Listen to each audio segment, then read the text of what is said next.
songs that are a little what we call sexy. You can see from the title, it's more of a love album.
All right, welcome to another week of Manversations 2020. I'm so glad everybody's tuned in. Great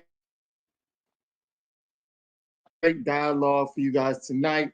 It is basically, can you identify or tell us what is wife material? I think it's a great topic. As you guys know, one of our panelists, one of our hosts, is married, so I think it'll be best if we hand that over to him because, I always talk about how representation matters. So you definitely want to hear from somebody who is definitely living in that field.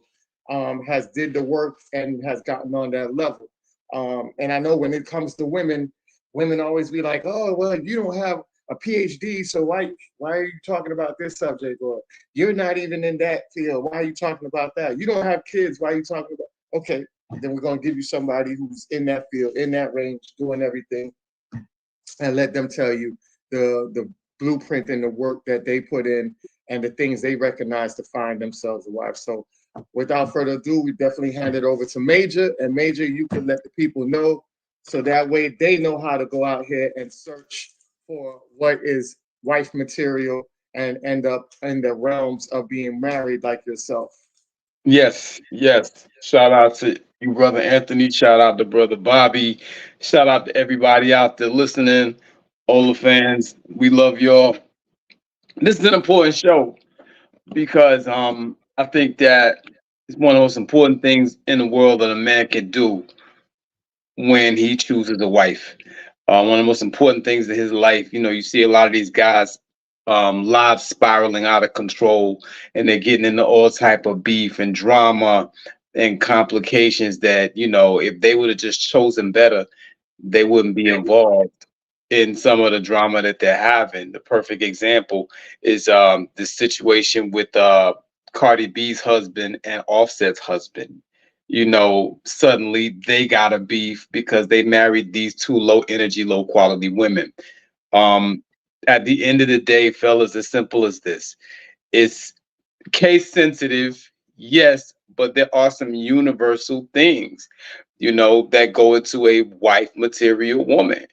You know, I would say, first of all, you know, there has to be the utmost respect and admiration that has to come from a woman who's wife material. You know what I'm saying?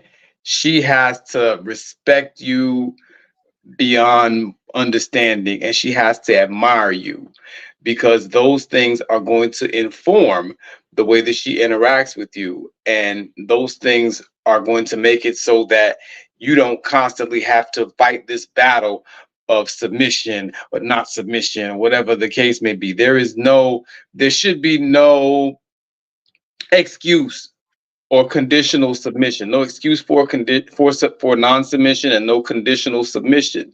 She should respect you as the man in the relationship from day one. Period. If she has a problem with that, she doesn't come to you in the spirit of compromise and in the spirit of cooperation, you don't need her. You know what I'm saying? Above and beyond that, it needs to be someone who is in your corner, someone who's rooting for you, someone who's got your back, someone who is willing to be your helpmeet. People like to throw that word around a lot, but don't really know what it means. You know, it's pretty simple. You know, the woman's duty is to help out.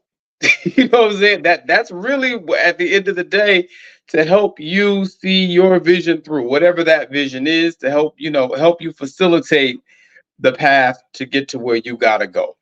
You're supposed to have the vision. She's supposed to assist. She's supposed to be, you know, the one who is your helper, your assistant, your co-pilot, if you will. I think is the way that Anthony put it on one of our episodes. So there's got to be that.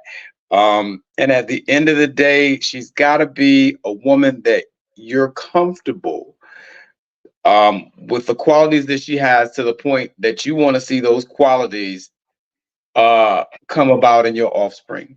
You know what I'm saying? That's very important. You know, when you start talking about high quality women, women that are wife material, which of these women has the qualities that you want to see in your daughter? Which of these women has the qualities that you want your son to understand how a woman should be from her example? You know, these things are all very important, you know, and it is case sensitive. You know, every man has his different uh flavor of how he'd like his woman to be, but those are just some of the main ingredients. I think, you know, you have to have someone respectful, you have to have someone who knows how to carry herself, someone who presents well, and of course, you know, beauty and sexual attraction are extremely important too. You know, if she's all of those things, but you can't look at her every day, well, that's a problem. your eyes going to wander and you're going to want to, go astray or whatever the case may be. And something else before I forget, someone who really has the genuine qualities that you look for in a best friend. Your wife should be your best friend. I can talk to my wife 4 years later, 3, 4 in the morning every night. We never get tired of each other. We just gel. You know what I'm saying? Somebody that you can see yourself waking up to every day for the rest of your life. That's hella dope. And those are some of the things that I think constitute wife material in a universal capacity. Um, are you still there, Ant? Your screen is Yeah, dark. Yeah. yeah. Oh, I'm here. I had to log out and log back in. okay. Yeah. So I was told that my screen was frozen, so I Yeah. had to log out and log back in. Okay. You guys It's, can see me now. Am I good now? yes. We can see you now. Yes. Okay, Yes. cool. Yeah. So Those. yeah, so Mhm. that's a very dope breakdown. And like Quita was saying, that's facts on what the universal code and universal strategy of basically to find the mate that you're looking for. Mhm. Um, Bobby, you wanted to add in anything from the aspect of going towards that realm and that journey? Um, One of the things, and it's funny, 'cause I was talking about this earlier with some people. There's a question that's been kicked around, and probably everyone's seen it or been asked it or thought about it to some extent. And the question goes: would you rather have passion in your marriage or relationship, really? But would you rather have passion? Would you rather have dedication? So way back, way when I was much younger, my answer, based on what I thought I knew and understood about relationships, was that passion is what's important because passion is what keeps the fires alive. It's what keeps you interested in your significant other. Passion is what's gonna keep you guys always in the honeymoon phase of the relationship. Passion makes for an exciting relationship. A lively relationship, and it does. And passion is important. Both things are important. But now that I'm older, I've done some things, I've seen some things, I've heard some things, I've experienced some things firsthand and secondhand. I realize that the foundation of a relationship and ultimately the foundation of a marriage, it can't be passion because passion is emotion. And we know that there's nothing solid, nothing long term, nothing lasting that you can build on emotion because emotions are like farts. You got it one moment, pass it, and then it goes the next minute. It can literally Hilarious. be, it's hilarious. It's funny, but if you think about it, no, you miss a fart. No matter how loud it may be, how long the smell might last, how horrible the smell might be, um, ultimately it's only going to be there for a short period of time. I mean, you might remember how it smelled or whatever. You might remember the different senses behind it, the way it sounded and everything, where you were when it happened. But ultimately, that's going to fade pretty quickly, and before long, something else is going to pop up that's going to preoccupy you and have your attention and have that True. place in your mind. Right. So, passion is good, but it can't be the foundation of your relationship. Agreed. Dedication needs to be the foundation because dedication is what's there in the morning when you first wake up, when the morning breath is there. When you have to smell that, they haven't brushed your teeth just yet. They roll over and maybe the makeup's not in place, or maybe the hair's kind of all frizzed up or whatever. The little accessories are out there. You're looking at this person bare face in the morning. Mm-hmm. Maybe the beer belly's in place. Maybe some stretch marks are present. Wrinkles are there. Dedication is what takes all that and says, you know what? I've made a commitment to this person, and Right. every morning I wake up, I choose this person all over again because that's how our marriage keeps on going. Yes. Dedication puts your needs, your wants and desires to the side and says, I'm going to prioritize my spouse. I'm going to prioritize our children. Mm-hmm. That whatever I'm doing, it's bigger than me. Correct. People talk about building a legacy and a foundation. Dedication is what makes it happen. You can't build a legacy and a foundation for your family off of passion. Because what happens when they say something that's going to piss you off the next moment, or they decide they want to hold a grudge, they can't let something go, they want to keep this going on or whatever, passion's going to die out. Real talk. So one of the first things you need to have, or one of the first things that makes qualify someone for being wife material, which is what the subject is you need a woman who is about dedication. Not Agreed. one who's a doormat or a stepping stone, or who's self-deprecating, but you need somebody who's dedicated and is willing to say, you know what, I'm willing to take one for the team, with the understanding the other person's also going to be taking one for the team. It's not going to be a one-sided sacrifice, but it's both sacrificing for each other for the good of the relationship. So my insight on that is that's where it begins, and then everything else can be based off of that.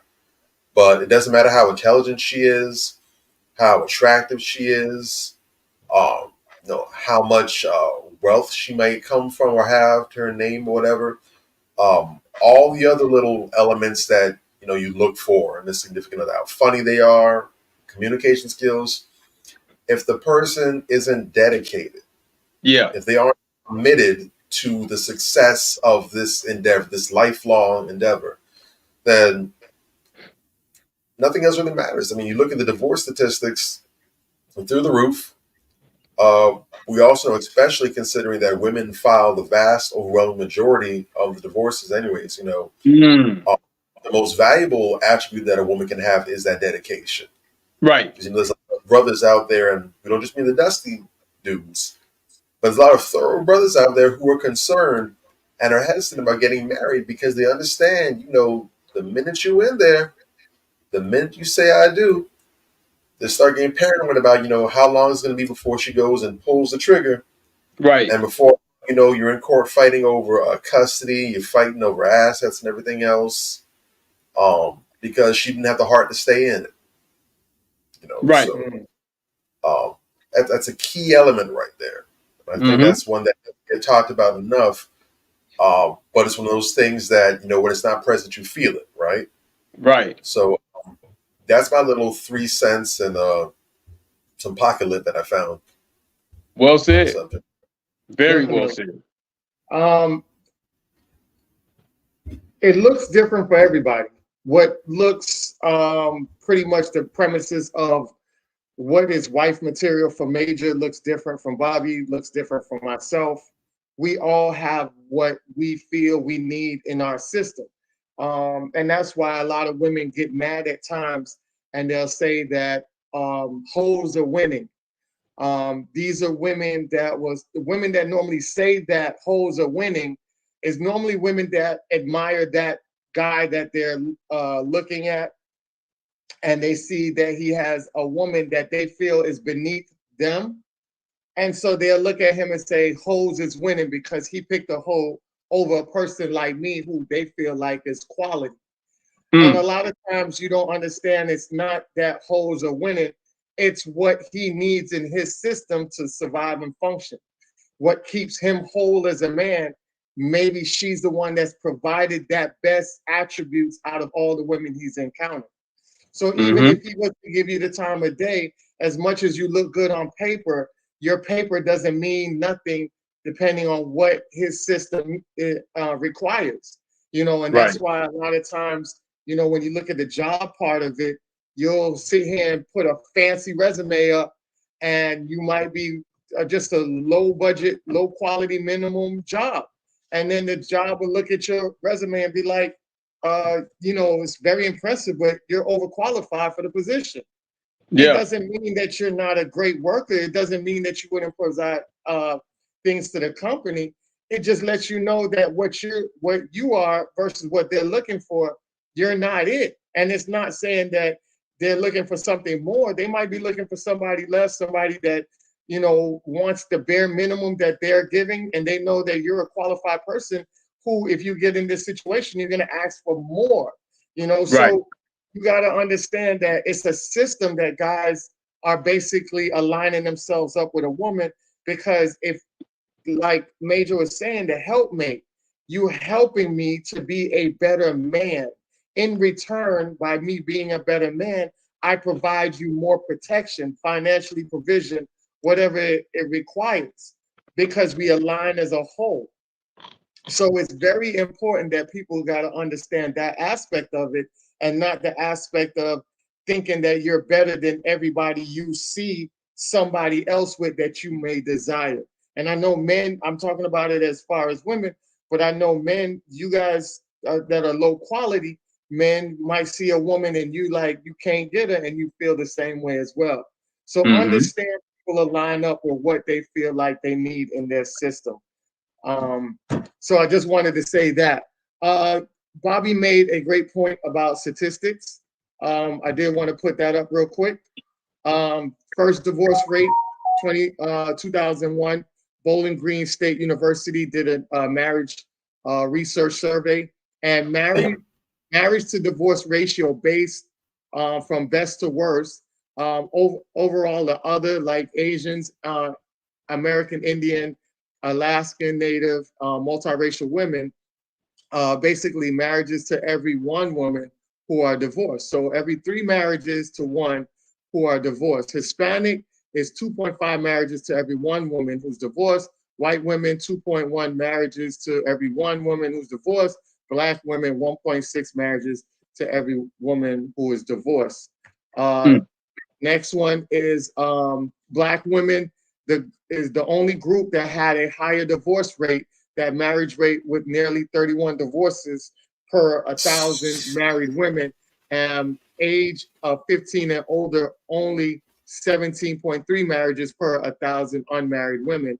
Hispanic women, 18.5 divorces per 1,000 married women.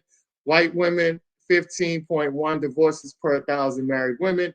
Other, Asian, American, etc., 12.4 divorces per 1,000 married women. Next one is first divorce rate of race by ethnicity, the navity of males and females in 2023. In 2021, Black females 24.5 and Black males 22.6 experienced the highest divorce rates, 24.5 to 22.6 every 1,000 respectively. Both Black men and women are leading in divorce per 1,000. However, Black women are the only group that are the least married and most divorced. This is why Ebony K. Williams brought attention to the subject. And what's the next one is, oh, I think I did this one already. Okay, so that was that one. Oh, let's go into this graph that you see. Women marriage to divorce ratio, marriage divorce ratio by race and ethnicity, 2018. As you can see, to the left is white, and you see the median of in the orange, which is the divorce rate. So you see the 2.1, 15.1, 32. All right, so then you see Black is 1.6, 17.3, 30. And then Hispanic 2.5, 18.5, 33. And then others is 3, 12.4, and 36.6. So you could basically see on the charts the different levels that are reached by each group. All right, we just did this. It says Asian males and females have the lowest first divorce rates, from 7.7 to 8.3 respectively of 1,000. All right, so that's just to give you guys perspective in that ratio. And like I said, there's more charts and graphs. If you guys want to go, you can definitely check that out. But I do want you guys to know that even though we put that up there, we like to highlight people that are going through divorce, but we never highlight the ones that stick around for a long time. The one to the bottom left, of course, you see Will Smith. You can cancel that one out. But that's when he was with his first wife. By oversaturating the media with the images of Black men with white wives, white media controls of having manipulated many to believe the falsehood that most Black men prefer white women. In reality, only 7% of Black husbands in the U.S. have white wives. 86.5 have Black wives. And we don't talk about the longevity of Angela Bassett's marriage. We don't talk about the longevity of Denzel Washington's marriage. We sure don't talk about the longevity of Omar Epps' marriage. Mm-hmm. Also, Mhm. our For sure. brother Morris Chestnut's marriage, and Yes. also Flex. Flex was Flex married to a Alexander. woman. I was in crush Yes, with sir. his wife. His wife is Shanice, which I play her song on my radio all the time, and I did not know he was married to this woman for so long. So, Yeah, you know, man. the media doesn't highlight the aspect of that, you know, greatness, Black greatness, and we have to be the ones to highlight that. So I land my plane on, and you guys can take over from there. Well, shit, I just want to point out, you know, just add a couple more to those. You got Lorenz Tate, you got Ice Cube, you got even more Black Absolutely. men. You know, I go on my page and I go out of my way to give those brothers their props because, like you said, the media, the white media, they don't never talk about that. And Black folks don't never talk about that. You know, we're always talking about the problematic relationships, you know, the people who, you know, the guys who recklessly just spread their seed all over the place recklessly, like Tristan Thompson, like the Nick Cannon, so forth and so on. There are plenty of Black celebrities that have been married for a very long time to a Black woman.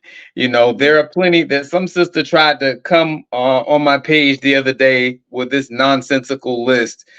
These NBA players, it was about 18 names on the list. It was like two lists. One had Black women, one had like Blackish women or whatever. And it was like 18, you know, 13 names or whatever. And I was like, no, that's wrong. And stop getting your information from Lipstick Alley. You know, this is not accurate information. Smart sister, but the information was smart sister, but the information was bullshit. And you know, I just had to tell her, look, you know, I can name, and I named 3 NBA players that have Black wives that weren't on the list. And I pointed out to her how, you know, these people go out of their way to put lists out there like that to kind of smear, you know, Black men and say, well, Black, and create the image that Black men, at least the ones with money, we don't want Black women somehow. And that's nonsense, man. And we have to be able to push back against those things. And, you know, we have to use our noggins a little bit and understand that you just kind of consider the source sometimes, you know, and push back against falsehoods, whatever the case may be. True, I still do think that too many Black men, you know, in that capacity, the Black men with money, the affluent Black men, there's still too many of them that do think that, you know, the white woman is a prize and that she is somehow better than the Black woman. And we got to tighten that up. We got to fix that behavior. Conversely, you know, sisters out here who, you know, subscribe to a white feminist mentality and try to achieve a white female look, you're not helping the situation. Somebody put up a post last week when the whole Travis Kelce situation was going down, and they commented, you know, that he's with the white woman again now, and the caption read, "Why settle for an imitation when you can have the real thing?" And I laughed my ass off because at the end of the day, I agree. You know, why you got a Black woman supposedly with all this foundation to lighten her complexion and a white woman weave, you know, and some color contacts trying to look white as hard as she possibly can when you could just have a real white woman. So on both sides of the spectrum, I think there's a little work to do. Yeah, brothers, you got to tighten up, stop cooning. A white woman ain't no better than a Black woman. A Black woman understands you and your experience. Sisters, stop trying to look and act like these white women. Be yourselves. Be more natural. Yeah, that's my little 2 cents on that. There's quite a bit more to say, but I want to keep it brief. Let Bob get on the mic, you know, whatever the case may be. I could go on all day on that one. So I'm gonna definitely show you guys this meme. It just pointed out to what Major was saying, and then I'll turn it over to Bobby. And this person says, funny how no woman says Taylor settled, but will say ASAP, Rihanna dating ASAP Rocky is settled. So I just found that very interesting. Yeah. So you can take it over, Bobby. Interesting. No, you have to be very, very conscious about who's informing you. I've been critical for the longest time that too often in Black society, uh, we've allowed people to be lazy and just give us half baked GMO, uh, artificial journalism under the guise of these gossip blogs and rags and people that refuse to do their due diligence and actually put in the work to become a full-fledged journalist and actually report real news and real issues, Real and they talk. settle for little tidbits of nonsense online. And unfortunately, too many of us put stock in the media takeouts, the lipstick alley, the kissy, Denise, and all these nonsense, whatever that's out there, and treat this BS like it's some gospel. Um, you couldn't have the Wall Street Journal or the New York Times or the Sun or the Miami Herald or legitimate periodicals publishing and putting out the nonsense that these rags do, because the minute they do that, they can be held accountable for it, considering that they're supposed to be reputable sources, and they're putting out nonsense that has no real legitimacy behind it, no actual sources. They can just say whatever, and it's insubstantial. Even TMZ, as Mm. tabloid as they can be, they've not because they're so decent and they're so above board and don't cut corners, but even they've had to become more journalism centered because there's such a huge platform that when they open their mouth and say things, if it's not 100, the people they're speaking on, it's no brainer. They'll take them straight to court and There you sue go. them, bleed their pockets. And Mm-hmm. so, just self preservation, they have to go ahead and keep it 100 and at least have some verification. Now, they make up for it. I mean, way before anybody else, they be on the scene. They Yeah. put boots on real quick and they drop the news real quick. But even they've had to become more reality based and substantive with their information they put out there. Mm-hmm. Someone taking the effort to go ahead and put out a list of all the black male athletes that are dating non-black women, it's absolutely ridiculous. It I don't is. care if you put 50 athletes, 50 athletes that are dating or married to non-black women. Right. When you look at the size of these leagues, Mm-hmm. I'm not going to crunch the numbers. I've seen them before, but in the NBA you have 32 teams. You have an average of 15 players per team, so 15 times 32. Somebody can do the math. I'm not going to do it, but Mm-hmm. that's a lot of dudes in the NBA. Mm-hmm. Yes. So let's say you found 50 brothers that are with non-black women. How many of you think the rest of those are with them? And they're not getting any shine. They're not getting any play because they're not the star of the team, maybe, or they're not all in out the headlines. The NFL, it gets Precisely. even worse. You got 52-man squads. That doesn't include the practice squads that they have out there as well. 32 teams. Right. You multiply all those and crank the numbers. If you get 100 that are with non-black women, you can be sure that just based on statistics, the rest are more than likely with sisters, and they don't get any play. True. True.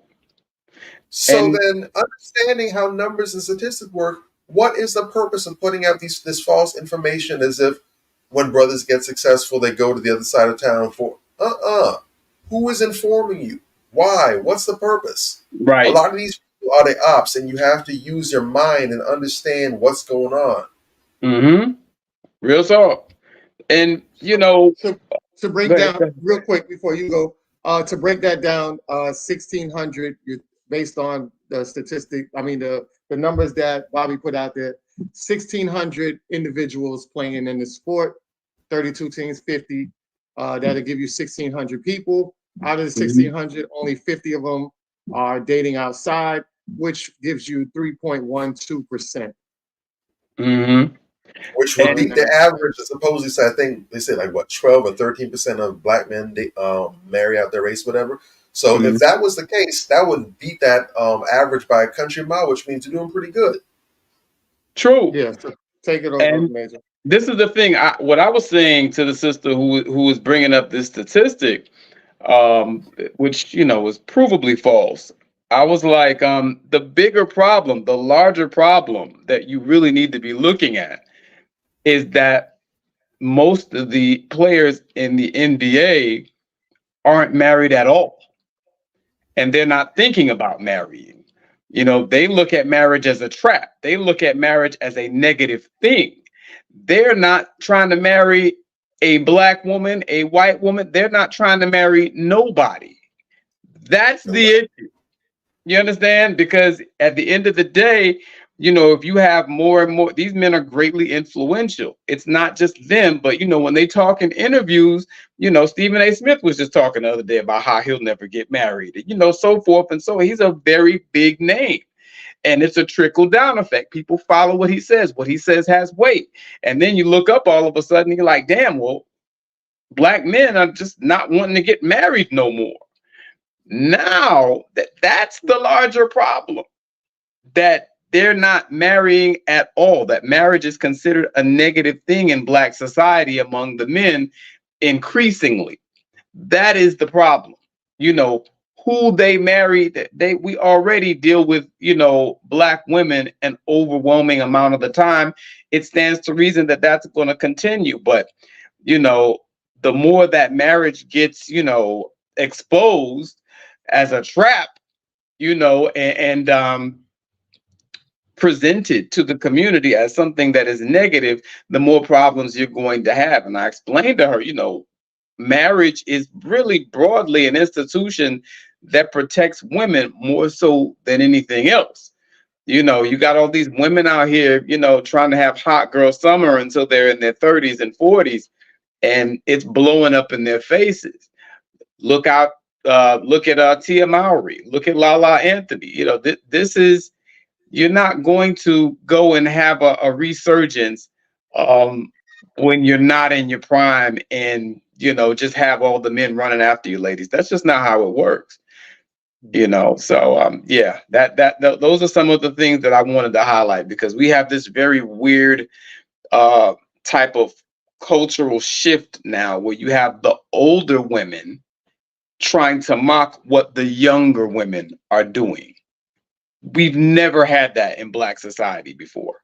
The elders are out here doing the most ridiculous things, and they're teaching this to the young girls, and then the young girls who are out here with no guidance and, getting some of this bad advice from these older women. I call them old lady saboteurs. We talked about this before. You got the older women mocking their behavior. Where they do that at? You dig? So it's that type of thing going on. We got to tighten up on that, family. That's not a recipe for success in any capacity. I agree. And talking about the the Tia Mowry situation, Tia Mowry says dating since her divorce has been exhausting because men don't court women anymore. When I was dating Corey, it was beautiful, amazing, and wonderful. Men are now just looking at women as objects. And then she got checked. And this is the thing, a lot of times people don't understand. A lot of you women and men out there, you guys are walking hypocrisy. You guys say one thing and then do something else. And then when somebody calls you out on it, you're very defensive about it. So Tia went on her Twitter and said, just because the dating life is complicated doesn't mean I'm going back to something that no longer served me. That's like saying if I don't book an audition a part right away, I'm going to give up my dreams as an actor. Please just stop. This ain't we. Please move on because I have. Thank you. Next. And the girl replied and said, that's a lot to say, especially at 6 a.m.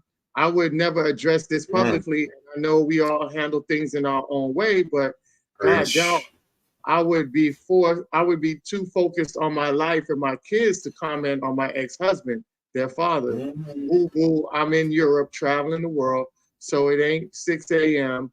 Also, you ain't me either, so think it's best to stop projecting your life onto mine. Focus on you, not me. Next. And I think the reality of it is when she talked about it, because there was interviews that you could tell she really wanted to go back to her husband, but because there is the women get pressured around by friends and by what people think. Sometimes a lot of women will not pursue their happiness because they don't want to be judged by the women and saying, well, you left and now you going back, you seem weak. So they create this narrative that they put out there. Women keeping women single. Yep. Yeah, fall Yep. through with it. And it's killing them inside because you want to go one way, but you know that the world is looking at you. So you're like, no, I got to go the opposite way for them and not for myself. And I see that Right. happen so many times on local levels, dealing with women here. I've seen men deal with that so many times, and that's something that a power struggle that a lot of women put in their identity that they struggle with, because they don't know what true happiness is, because they focus on what other people think versus what they feel is good, not only for themselves, but also for your children. Yeah. And my plan on that. So you guys could take over. Real talk. Go ahead, Bob. Man, I could go. Ooh, let me chill. Go ahead, man. No. Go ahead and touch on it. I mean, Tia Mowry is the gift that keeps on giving. You know what I'm saying? Like, we didn't ask your goofy ass to put your whole life on Front Street.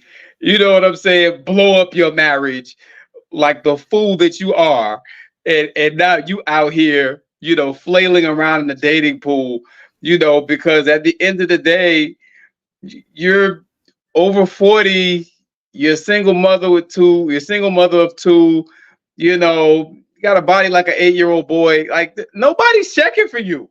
What really, like, seriously, who told this woman she was hot? Like, bruh, just stop, sit down somewhere, and you keep feeding us all this stuff about your family and what you're doing on the dating scene. We didn't ask you. You went on an interview and started talking about what it's like dating now. Right? The interviewer might have asked you, but you ain't had to tell them nothing. When you say something stupid and we check you on it, oh, now we wrong. Sit your ass down.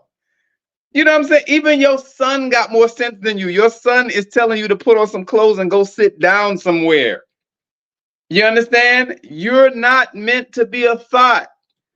Tia Mowry, you're just not. You're not thought material. Go back to your damn husband.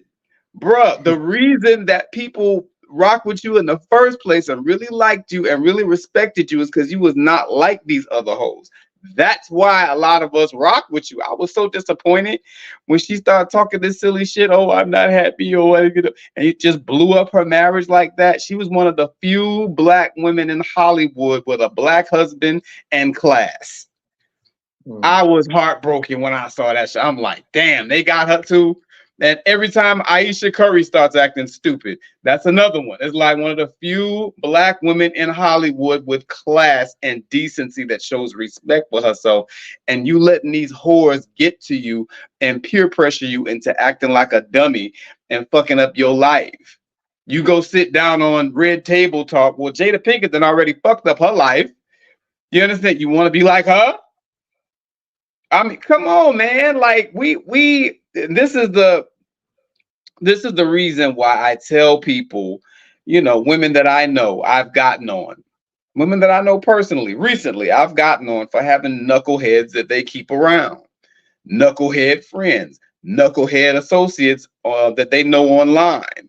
You understand what I'm saying? Because their knuckleheadery will rub off on you. You be posting these nonsensical things that don't make no damn sense, and people are getting on you and you're wondering why. It's because of the influence of these morons. You're smart, but you're a little too tolerant with the company that you keep. You know what I'm saying? And you soak up some of their idiocy inadvertently, and things just kind of come out the wrong way. But I really wish that sister luck. I really do. I am low key rooting for Tia Mowry. I want Tia Mowry to do well, but she got to stop making just unforced errors, for no reason at all. Shooting herself in the foot. What are you doing? You had a beautiful marriage, beautiful family. You want to go out here and have hot girl summer. Because I mean, after the news came out that she filed for divorce, she was in her drawers on Instagram a week later. The fuck is wrong with you? I'm just saying. It really irks me, man. Like, because you could tell that's not who she is. There's certain females out here, bro. They're nice, decent women. And this whole, avalanche of thought and whole culture is influencing them so much to try and behave like something that they're not so they can fit in. It's sad to watch. It's sad to watch, bro. Real talk. And let me before you jump in, let me just add that I think this is very important to the wife material conversation. Having a woman that has a mind of her own and is not easily influenced is everything. That is everything, man, because right now, hoes are not winning, but they surely are controlling the narrative. And thought and hoe culture is widely becoming more and more accepted. And I see nice girls doing hoe shit every day. Go ahead. I'll land my plane there. No, you said it very well. Nowadays, a woman that has her own mind and isn't subject to the hoe culture, slut culture, that's one of the gems out here. That's one of the infinity stones, one of the rare gems that you can come upon nowadays, because it seems that so many, even the ones that we would consider to be the best of them, they fall prey to this nonsense. Yeah. This desire to fit in. And I've said for years now that as I get older and I just observe and I watch the way society moves and operates, that adulthood really is nothing more than second childhood.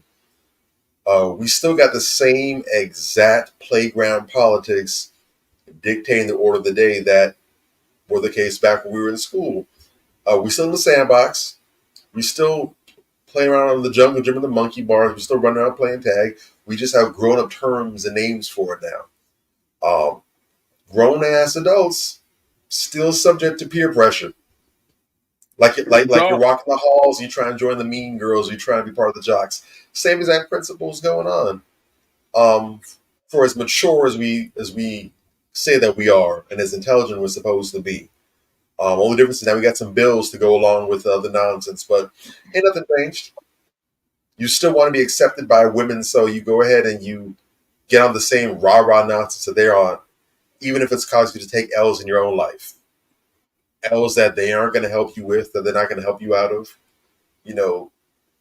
Emotionally or relationship-wise, they don't have a pot to piss in, a window to toss it out of, or even dirt in the floor they can dig a hole in to dump it down. They got nothing. Right. But you want to follow their lead and allow them to influence you. Absolutely not.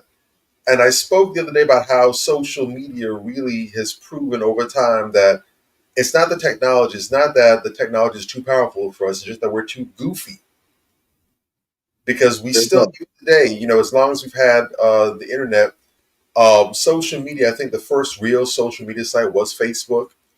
Back when it was only for college students, back in the early 2000s. It's 2023 now. We've had social media for at least 2 decades or so now. And we still got people getting in trouble for oversharing. Yeah. But trying to use the internet as their damn diary instead of going and getting some therapy. Instead of getting an actual diary and writing the thoughts that you have in there and and that's bad enough. But then on top of it, when people overshare, they put their business that no one asked them for, that even if they ask them for, they don't have to share with everybody. When they don't get the desired responses, now they want to go and lecture to people, mind your business, mind your business, it pays you. You know, Right. if you don't have something nice to say, don't say anything at all. All kind of goofiness. Yeah, You that's went goofy. I ahead and love it opened the like that. door and let people come in. And you know what? If people have a positive thing to say about it, okay, cool. But there's no contract that says you are not allowed to weigh in on subject matter unless you approve of it. Real talk. I didn't sign that contract. I don't know if y'all did, but that Nah, was not in the fine print. real talk. And you know what's even more annoying? They're little minions, the little monkeys that run around and get in the comments and want to take what you said about said celebrity personally. Oh my God. Like because they'll tell you why you in their business because they put their business out there for the world to see, dumbass. That's why. And more importantly for me, I'm in their business because of their influence. You understand what I'm saying? These people, that their influence is so great that Unfortunately, people gravitate to them. People listen to them, unfortunately. And so you have to really check that shit, before it becomes widespread. You have to, because nobody's challenging this stuff. You understand what I'm saying? And so somebody right. has to step up and make people think about what's really going on. So I don't Es- really care. especially, Mhm. especially since they want to jump on the throwback Charles Barkley bandwagon of I'm not a role model. Okay, Mm, you're not a role mm, model. You have this platform. You have this power just by virtue of having the platform that you're on, but you don't want to take any responsibility for it. Okay, cool. So that's what it is. Can't force you to do it. But right. now then it's up to the rest of us to go ahead and do what you failed to do and provide some context, to provide some clarity, to snap us back to reality. There you Since go. again, you don't want to do it, so you just want to get up here with the cannon, and just let it fire all over the place and cause all kind of damage. Come on now. But Come don't want on. anyone to go ahead and clean up the damage. Don't want anyone to go ahead and block the shots that you fired out here. You can't Hmm. have it both ways. Either you Right. take responsibility for your influence, or other people are going to have to come along and censor and monitor you for you. Yeah, Exactly. Exactly. exactly. I think, like I said, the walking hypocrisy. A lot of women are walking hypocrisy. They say one thing and do the opposite. Also, women are also being very reckless with how they go about relationships, taking some highly risk gambles with certain people and then getting burnt on the back end of it. And then when they get burnt on the back end of it, they go around and just do a smear campaign instead of taking responsibility for themselves. And Yes. I'll give you guys a great video that displays that. All right. Everything was so threesome good. situation. Yeah, like what happened? It was honestly going good. Right. It's when the whole chain situation came out. Gunplay bought Rick Ross a chain. Without my approval. People keep saying I married this man for money. There was no money to have. Like my dad was making sure we had, because when I met him, he was f***ed up. I married for love, not money. I wanted to help him because I felt like as your wife, I want to support you and bring you up. But don't sit here and act like you was Jay-Z or some shit. Let's be for real. Like my parents were taking care of me and a grown-ass man. Like I just felt like, why are we gifting somebody who's a multimillionaire a big ass chain? So that's where our beef kind of started. It's just like priorities. Like I felt like my priorities was my daughter, her health, and our finances. His priorities were, I want this certain look. And he was just like, oh no, I gotta thank my brother. Send his a thank you card. So, like, does Rick Ross be looking out for him? Like, I had questions all the time. I'm like, hey, he's like, oh no, I don't want to bother that man. Like, I don't want another man paying for my shit, but you letting my daddy pay for your shit. When I came into the picture, they weren't even on speaking terms. I don't blame him from distancing himself from richer than us. Like, this is a lot of going on. You don't want that on your brand. I wouldn't. So we see like little baby now giving they $200,000 for their birthday, like shit like that all the time. So it was like, so he didn't take care of you, like pay the bills. when I met him, I had my own place. We hanging out. He comes spend the night because he was drunk. Mm-hmm. Well, a few days turned into a few weeks, and I'm like, okay, we gonna go home. He goes, we might as well just live together. Like I've been here. I'm like, you know what? F- it. You've been here. It's been like a month and a half now. So I'm like, you know what? F- it. Let's move in together. Right. We moved in together. We was having fun off of my dad's expense. I found out I was pregnant. we're dating. We haven't even known each other long enough. Like, Yeah. what the am I gonna do with a whole baby right now? Right. And clearly, he wasn't nowhere near financially stable. So I'm like, damn, we finna bring a baby into a broke house. You guys would always go raw. Yeah. Well, at first, Like, what percent would he pull out? Like half of the time or majority of the time. majority? Don't be a dumbass like me. The love, the all that, it ain't worth it. Now I can go So back to my real stuff. so he was better in bed than like the other guys. I mean, That hood hit different. it was good, but All right. So I just wanted to show that part of it because a lot of times she's a very intelligent woman. And you know, Really? yeah. And this infatuation with The Vert is when still I out say, on that one. hold on. I don't know about that one, but okay. No. Let me, I'm not, maybe Booksmart, yes. Maybe Booksmart Yes. academically Okay, very intelligent. That's what So, I'm talking yeah. about. Book smart, Okay. right? So Okay. the intelligent side of a book smart woman. You know, a lot of these women be sheltered, book smart, and they get infatuated with these thug-like dudes because they want to express the wild side because most of them are pretty much sheltered and covered by their parents.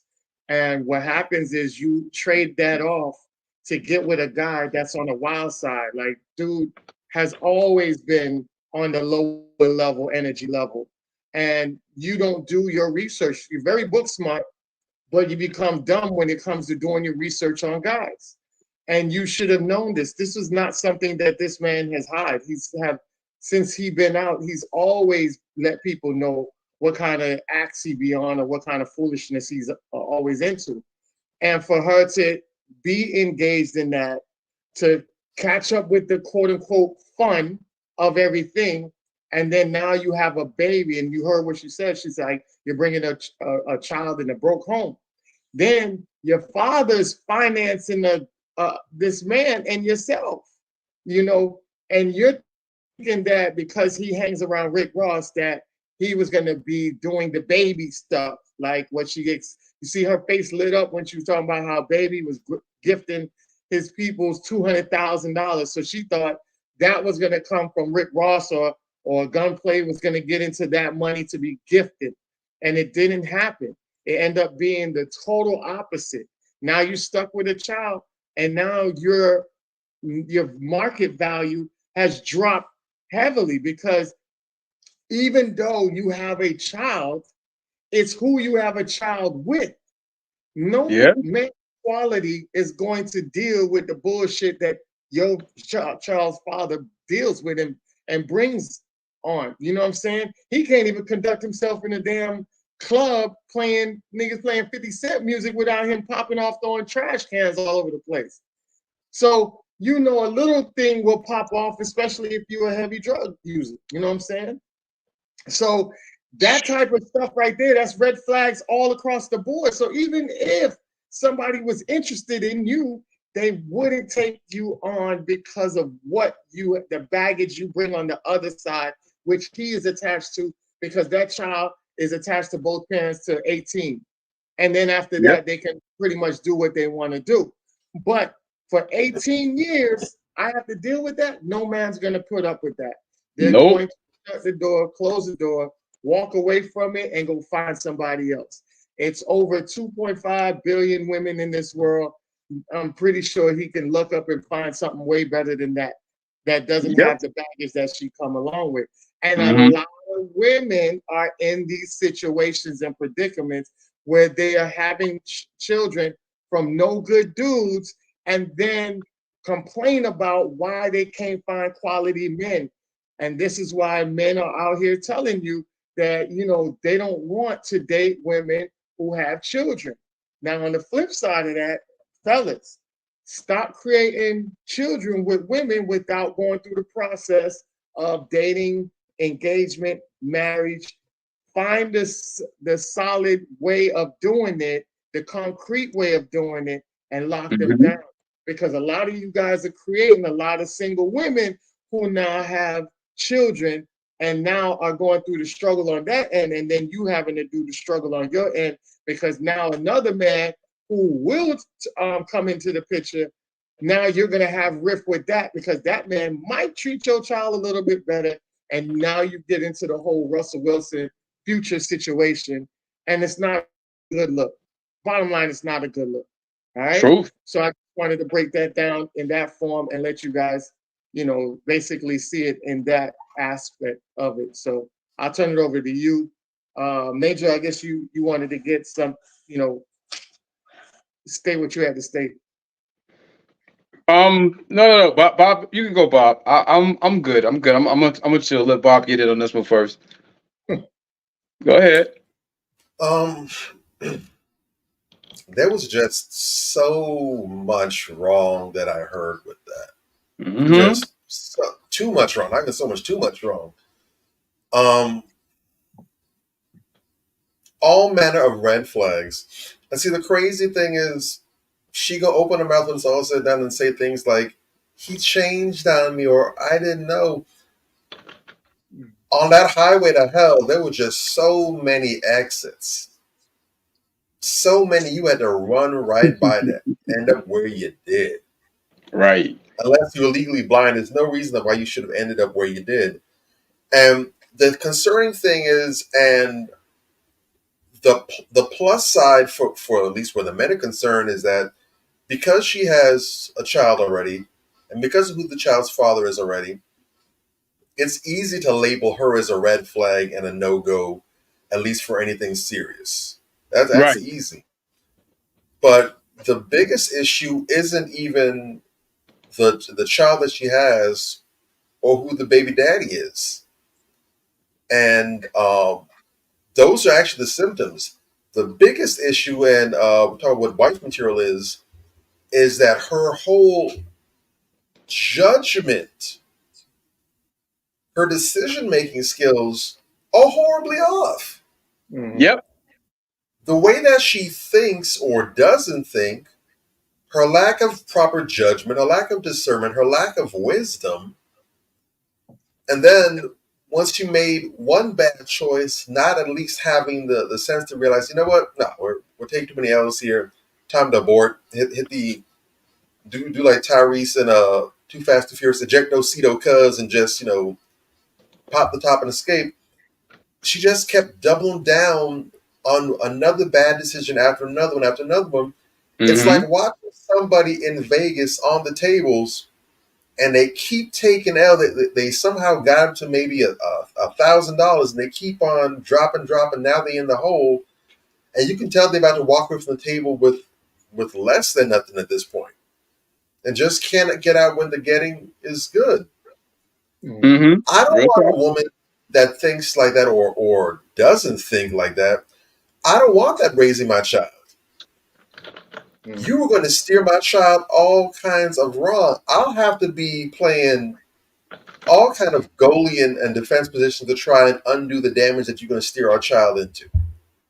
I can't trust you to take care of the house when I'm out the picture, or when I'm not around, or if I'm relying on you for counsel, or as when I'm going to you as a back. Hey, babe, what do you think about this? I'm thinking of making this kind of decision. I can't listen to you and take what your input seriously, because I know that you're a liability. Mm-hmm. And the reality is that you have women who think just like her, and for one reason or another, they might not have the child or the crazy ex-boyfriend, whatever, to serve as a flag. But there are women who think or do not think properly and are just like this. So this is very much a problem, and unfortunately, her situation and her story is not uncommon. In fact, it's very common. Mm-hmm. The names may change, the location is different, number of children from 0 to more might vary or switch up, but it's still the same case where you have women who are absolutely horrible with making important decisions, not even lightweight stuff, not what to wear today for work, not what to eat for lunch, but in the decisions that matter most, that ultimately affect your quality of life, and in some cases the quality of your children or other people close to you, their lives. They're horrible with it. Right.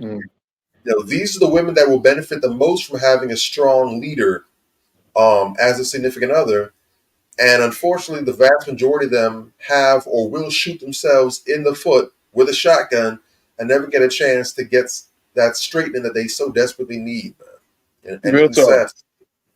Real talk. Well said. Look, I'm gonna put it right here, man. Put it where the goats can get it. First of all, before I say anything else, my main issue with whenever you see this type of thing, you are a low energy, low quality bird. If you are on any podcast airing out your family business to the world, straight up, that's the first thing. You Thank know, you. she's sitting up here smearing this man, dragging him through the mud, talking all kind of shit about him. But you laid up here and had babies with him. I think she was married to him, whatever the case may be. I don't want to hear it because that's just a reflection of you at the end of the day. You understand what I'm saying? And all this shit you talking ain't nobody else's business. You understand? That doesn't have anything to do with anything. You know, and people let these type of chicken heads off too easy. You know what I'm saying? They let them off. In fact, my wife, I was sitting down watching the last episode that we had, and my wife was checking me on something. Like, we let Delicious off too easy when she made her comments on Sukihana, whatever the case may be. And I was trying to let her live because she was trying to tell this animal to not behave like an animal. But my wife made a very good point. She's like, the reason that we have Sukihana is because of Delicious. And I was like, shit, okay. You know what I'm saying? Because think about it. That's on point. That's on point. Delicious was among the first batch of women to go out here and make a fool of herself for $1. She was on Flavor of Love, you know, where they got all these women, these beautiful women, you know, to chase after this, you know, dude that women ain't really checking for. Let's just say it that way. You understand what I'm saying? And it was a joke. The whole show was a joke. And the white folks that were the producers, they knew it was a joke, and they knew that these black women would jump at any chance to clout chase and quote unquote get on. And that's exactly what they did. And Sukihana's reply, her clapback, was reflective of that. You slept with Flavor Flav. You ain't scared of nothing. She's right. You went on a show and made a complete ass of yourself for a chance to be with Flavor Flav. You understand? You were the first Sukihana. So you can't say shit. And she still embraces thought and whole culture. Notice in that exchange at the end, she was talking about how she's such a big Sukihana fan. So we let her off a little too easy, you know, and I agree with it. You know what I'm saying? At the end of the day, we got to check all this shit. This chick is this chick who was just on that interview you just played is a low energy chick that doesn't have anything to contribute worth listening to the dating and relationship conversation. All you want to do is get on there and settle a score because you feel like, you know, you didn't get your come up that you were supposed to get because you bet on the wrong horse. Boo-hoo, goddammit. You understand what I'm saying? I don't want to hear it. You know, that's on you. And if you really did marry for love, then you wouldn't be talking all the shit that you talking now because you mad that you didn't get the nigga trinkets that you were supposed to get. You will still have love. You love him. You love him. Okay, well, you still got that. Why you bitching? Back to, you know, what we were talking about how some of these females are walking contradictions. You know, you need to tighten up. You're talking out of both sides of your mouth. Nah, bruh. It ain't gonna fly here.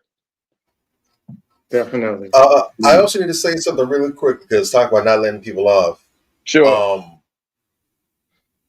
And especially in the light of talking about how Delicious was the forebear of the Sukihanas and the Sexy Reds, because that's very true. We have a habit too often, and sometimes it's obvious, sometimes it's not as obvious, and this is one of those moments of jumping on the person who reacts to getting hit by the rock. But we don't get on the person who threw the rock in the first place. They throw the rock and hide their hands. And when the person gets hit, they want to wild out. Everyone wants to get on them and you know, rah on them. And they don't say nothing about the person who got the ball rolling in the first place. And so that's very true because we get on the Sukianas and the Sexy Reds and all them, but sometimes we forget about the ones that came before and made the pathway to them. And we understand how generations work. Shout out The Lil Kim. generation, the Mm-hmm. generation that came after, they always going to do it up a notch compared to the one that came before because they passed the baton. Yes. Yep. And so where that sister's concerned, I have to really go ahead and take her daddy to task because that nigga flat out failed his daughter. Mm-hmm.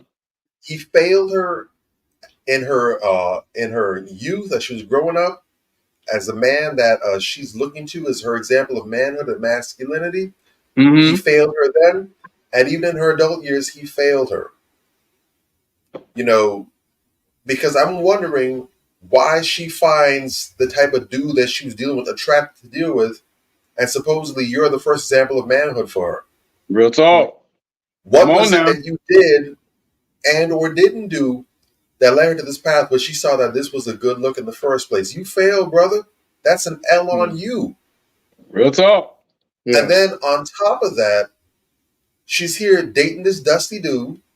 Now, I can't recall 100% if she made any mention as to whether or not he was aware of what was going on or not. So I'm gonna maybe not fully empty the clip on dude just yet. Mm-hmm. But if you are aware that your daughter, your child, is laid up with this dusty ass nigga, got nothing going for himself, broke. Right. You out here trying to fund them, and you basically funding this dude to lay up with your daughter. Mm-hmm. And I'm sure he had to be aware to some extent because there's two people in the household now. That's two mouths that are eating. That's twice the air conditioner that's got to be paid for. You know, Right. expenses go double up. I'm sure that water bill's going up. You know what it is, nigga. You Right. out here paying for a grown ass man to lay up and shack up with your daughter, and if you weren't aware, then once the baby came in the picture, you had to be aware of what's going on. And at no point did you lay out an ultimatum. Either you let this nigga go or you cut off. Enabling not only her, but also enabling him. Providing him no incentive for him to get himself together and get his act together so he can become a better man for himself. Right. You failed, brother. You failed. Yep. Mm-hmm. Mm-hmm. And so everything that led us to where, and ultimately to the culmination of them, I guess, filing for divorce, dude pulling a gun out on her and the child. Ultimately, you were the one who helped them get to that moment in time. Right. He facilitated all that shit. Real talk. Enabling doesn't make things better. Enabling only make things worse. Mm-hmm. You gotta let people hit rock bottom, and unfortunately, if they die, they die. Mm-hmm. But if there's gonna be any chance for it to get better, you have to allow them to reach the bottom and come to their senses. Real talk. Well said. And he didn't do that. Mm-hmm. You're right. And like I said before, there's a lot of book smart women that are in this situation. I've seen them day in, day out.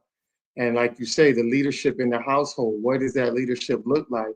Because for you to push your children to get all this education, there's a saying that old folks used to say, I might be some dumb, but I'm not plumb dumb. And a lot of people are plumb dumb. You know what I'm saying?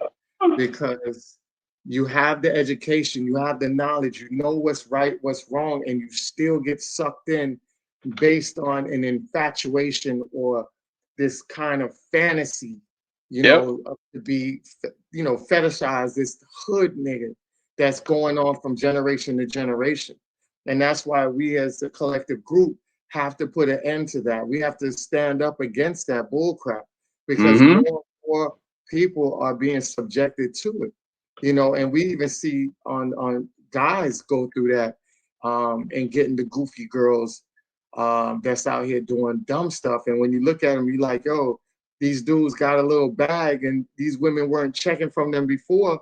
And now all of a sudden they're getting the likes now. And you're like, yo, this goofy dude shouldn't even be picking this type of woman, dog. Like this is a whole different type of woman that you picking up. You're picking up, you're trying to make a hoe into a housewife. And that's the same thing as the Richard Gere Pretty Woman, right? This Right. guy was very book smart and everything like that. And you could have any woman in the world. You want to go pick up a prostitute and clean her up, and everybody has that now narrative that they want to clean people up versus aligning up with people based on their strengths. And that's why you have a lot of crossbreeding and mixing of procreating with people that you should be procreating with, and then the offsprings, we just having some bizarre offsprings out here. It's crazy. Right. Back in the 1920s, they used to procreate based on how they lined up academically with each other or how they lined up on the same level of each other. They never really went down to the gutters and lined up like that. They let the gutters line up with the gutters. That's how we kept a kind of a code of conduct and codification in our society. And that's why we breed so many geniuses in our society as well, because we weren't conflicting with the different type of mentality, because one parent is so hood and the other parent is book smart and don't know no better. And then you're having these offsprings that's confused to which direction do I, go towards the hood parent or do I go towards the book smart parent? And, you have a couple that come out with both knowledge of both and succeed, but that's very rare and very, very minute when it comes to that. So, yeah, I just wanted to put that out there to show people, like, you have to be accountable for your actions and stop blaming people for it. And a lot of women like to do that because now she gets to go under the protective umbrella of victimhood. And it's like a lot of women are under that umbrella that shouldn't be under that umbrella because you threw yourself in the victimhood picture. You threw yourself in the hole and then begging people to come and bring you out of the hole. And I'm tired of that type of mentality that keep existing within our community. All right, so with that said, we definitely want to go on to our next first segment, which is the trendy topic. I saw something that was very disturbing, and I wanted you guys. I wanted the opinions of everybody because I don't know. Last time I addressed something like that, I was called out for kink shaming, right? Man, so, that's some made up bullshit. That doesn't even exist. Oh God, this nigga. That's another one. He's the gift that keeps on giving. This dumb nigga. I hate this dumb nigga. We have Kevin Gates, who spits in a fan's mouth on stage during the performance. Now, here's the kicker. The woman that he spit in her mouth is actually pregnant. Jesus Christ. Oh, God. Pregnant fan lets Kevin Gates spit in her mouth during commercial. So I wanted to ask you guys basically your thoughts on that. And in a relationship, we talk about relationship. How do you handle that as the child's father witnessing that, and your child isn't even born yet? Because you remember, everything that goes down to your mouth, through your mouth, parts half into you and half into your child. You stop wiping up skanks. Simple as that. And at the end of the day, Tariq Nasheed has a classic episode of Mac Lessons called Wifing Up Skanks. I encourage everybody that's on here to go and watch that episode. It will increase your game exponentially. You got to stop wiping up skanks. Stop giving your seed to skanks. Stop banging skanks, period. You understand what I'm saying? And Kevin Gates is just a lowbrow bedbug. Everything this man does is disgusting. He's spitting in fans' mouth. Everything. This man is a disgusting human being. He's spitting in fans' mouths, talking about he wants Beyonce to piss on his face and all this goofy shit. And then, this type of degenerate nonsense. It's bad enough he's spitting in the fan's mouth. What part of hip hop is that? Anybody? I'll wait. What part of hip hop is that? See, a lot of these guys from the South, Luke included, got his panties in a bunch when he wasn't invited to perform at the 50th anniversary, whatever. And I said, I'm from Miami, like the next man is from Miami. And I was like, well, shit, what Luke does ain't hip hop. And boy, people got so offended. Oh, what are you talking about? This, that, and the third, that. I was like, Luke don't even rap. He doesn't. He's a DJ. He gets on tracks. He hypes up the track. He gets some women to shake their ass in the video. He gets a nice beat, and he makes a good party song. But that shit ain't hip hop. He's the Kirk Franklin of he's the Kirk Franklin of That's what Dirty I'm South bass saying. music. He does. He's the Kirk Franklin of bass music, precisely. That shit ain't hip hop. And a lot of shit that these younger rappers and these people of this generation do, that it may be rap, but it's not hip hop. You understand what I'm saying? And my question is, what part of hip hop or even showmanship is spitting in a fan's mouth on stage? That shit reeks of desperation and lack of talent. You understand what I'm saying? And this is a common thing. Every time Kevin Gates opened his mouth, since he kicked the chick in the chest when he was on stage, which was another. I mean, this man is the gift that keeps on giving. My God, can we trade him? You know what I'm saying? Like, yo, I don't want him in a black uniform no more. This nigga's a national embarrassment. Real talk. Someone sent him a warehouse full of cake soap. Real talk. I mean, this man, everything he does is an embarrassment. And he's one of them fake woke niggas that try to talk woke and he just end up sounding stupid. Oh God, this man, so nah, man. I mean, that's just foul. And to keep it in line with the story and alignment with what we're discussing tonight, that type of woman is absolutely not wife material. How the fuck you pregnant and you gonna go on stage and let some other random nigga just spit in your mouth in front of the world? It's disgusting. And we just have way too much of that in black society. This anything goes culture where you just do any bullshit to clout chase and you gain popularity that way. That shit got to go. Yeah, definitely. I agree. I want people to know that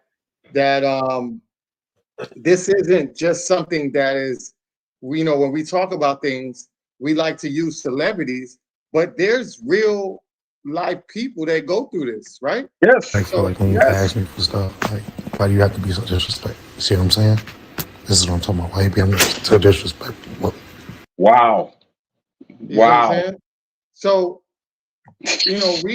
we get people that do this stuff. So when we address celebrities, we're addressing basically the regular population because the celebrities, they do exactly what regular people are doing. Yeah. And that's so disrespectful for a man to tolerate that from his own girl. Spitting on somebody is the most degrading thing that I think you can do. And I don't know how we fetishize this shit to be a good thing. I don't get where that fetish comes from, But hey, it's neither here or there. Bobby, you wanted to chime in on that? First off, I'm still trying to recover. I almost got offended for dude because I started seeing red for a second. That wasn't my face. I started seeing red. Man, boy. And she knows she got the right one because she wouldn't try that on another type of dude. He's sitting there all calm. Fuck out of here. She wouldn't try that on another type of dude. She knows what she has. She knows he's weak. Go ahead, Bob. I don't know any dude in his right mind that has the proper balance of testosterone in their system that puts up. The last time I saw a woman spit on a dude, the last time I witnessed that with my own eyes was way back in college, and I literally saw this dude that usually he laughs a lot, he jokes a lot or whatever. Gifted dude, dance, everything, just laid back, chill dude. The minute that spit hit him, he literally paused for 3 seconds to process what happened. He touched his face, saw it, and I've never seen dude in a rage of that. He literally I think his pupils might have actually disappeared. It was just like black slits. This large dude literally had to hold him back. He was trying to tear through everyone to rip her head off her shoulders, as he Yeah. should have. As he should have. If he was able to get hands on her and put the paws on, he would have been in full rights to go ahead and provide her the KFC family meal. Uh-huh. Well, see, this is why I don't be out here caping for people who I don't be out here caping for people who, oh, you shouldn't hit a woman no matter what. You should no. No. Nope. Let me tell you something. Sometimes with these women, particularly these masculinized modern women that think they much man as you, sometimes you gotta knock the shit out of them. That's just what it is. I have seen women come after men with weapons. You know what I'm saying? Ready to do them physical harm. I've seen women spit on men. I've seen women jump up in men's faces and do horrible things to them. You understand what I'm saying? My advice is always to keep the type of woman around you and find interest in the type of woman that has self-control. You know, when you're dealing with a woman like that, you know, she's mad at you or whatever, and she don't even cuss or yell. She resorts to spitting on you first. What does that say about you and your vetting process? How did this person get past the second conversation? Because there had to be signs that this person thought this type of behavior was okay prior to you getting into a serious involvement with them. You cannot tell me that they're not. You made a wrong turn somewhere. Clearly. Double check Google Maps. So maybe the thing conned out or something. You made a wrong turn somewhere. Get out the Raymond McNally paper map if you got to. What? I'm looking at You this did shit. something wrong. Bruh, this woman I'm needs like, her boy, head checked. And I would suggest that this whole idea, and I've been saying this for quite some time now, and I have yet to find anything to take steam out of my argument for it. If anything, I found more and more evidence of it. This whole idea of men aren't supposed to hit women has done a lot of damage to society because, unfortunately, that idea that men aren't supposed to hit women has put a battery in the back of a lot of women to do this. Yeah, We've spoken about this before. As grown men, we understand it's a foregone conclusion. If I spit on Anthony, if I spit on you, Major, it's a wrap. or you spit on one of us, we understand that there's a very good chance somebody's gonna go to the ICU. Someone might even not be alive anymore. Yeah, it's going down. Proceed at your own risk. Someone might lose their life. We understand that, and so therefore you pick your battles wisely. And if you decide you're going to take it to that point, you understand, you accept the risks that come with it. Yeah. Real but talk. Because women are told, well, men aren't supposed to hit you, and they understand, well, if a man starts hitting me, there's a chance that others are going to come in and intervene and save me from what I've done. That's put a battery in their back. Right. And it's also put some of them in jeopardy because a lot of them, when they do get popped back, some of them freeze up. They don't even have the good sense to keep going and keep fighting. Right. They're more outraged. You hit me. You can't hit him. Bop, bop, bop. So this is distorting people. The message that should be put forth is what they tell us back in kindergarten, apply to everyone. Keep your hands, feet, and objects to yourselves. Yeah. Don't start none, won't be none. Right. Because that's dangerous for all parties involved. But to address the whole Kevin Gates thing, all I'll say is, as disgusting that is, that's not nearly the L for Kevin that it is for her. Because first and foremost, I mean, while again, I wouldn't advise anyone to do that, at the same point in time, that didn't affect Kevin any which way whatsoever.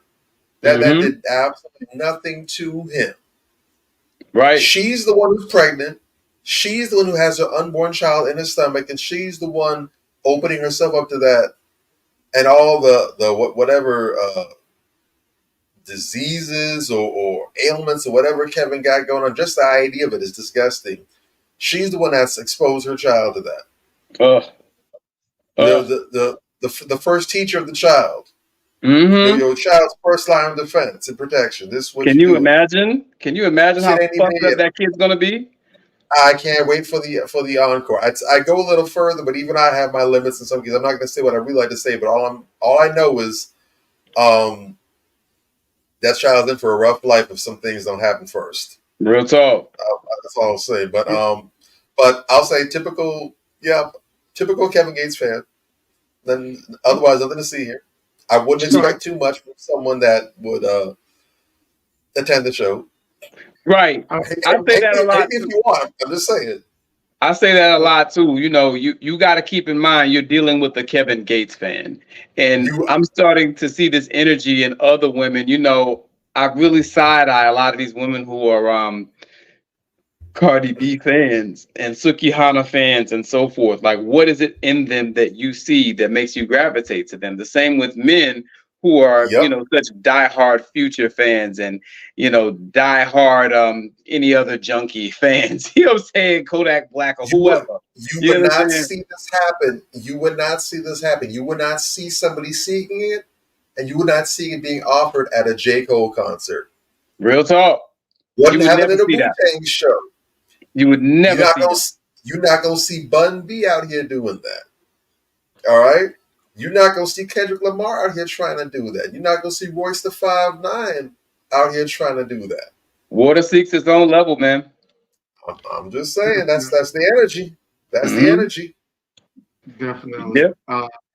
So yeah, that's very disgusting and disturbing. Well, like you say, what kind of energy do you seek? And you know, just doing reckless stuff like that. But I did want to say before we move on that to hold Kevin Gates accountable for his behavior, because if anything goes on with her having an infection, because now you're dealing with a child.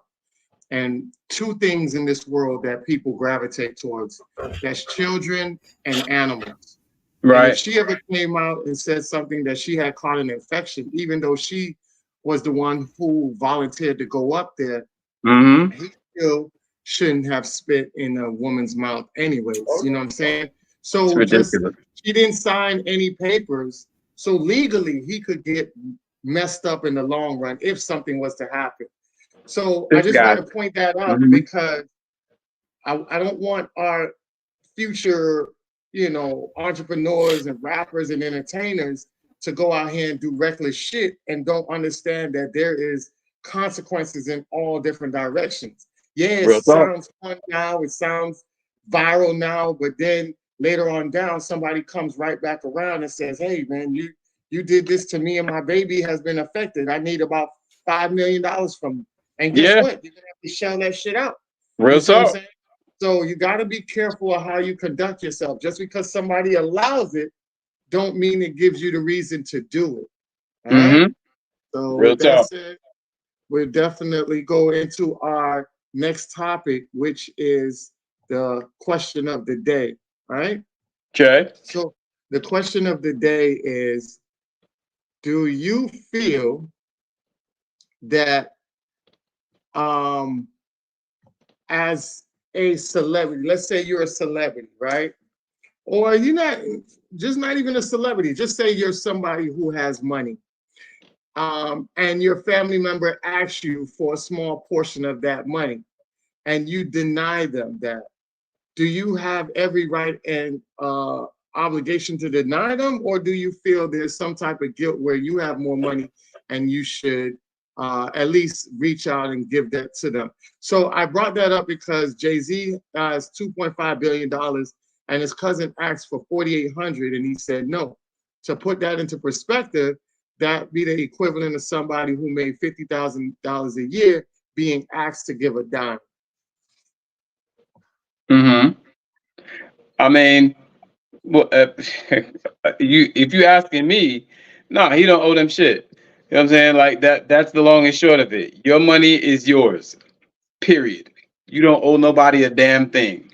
Now, if you'd like to give them something, you know, or you feel like you can help them or whatever the case may be, that's fine. But they wasn't with you shooting in the gym. They didn't put in them hours to earn what it is that you have. Period. They are not entitled to a goddamn thing. Doesn't matter how much you have, and I don't like people counting my money for me. You understand what I'm saying? Because just because I got it don't mean I got it. You don't know what I have money allocated for.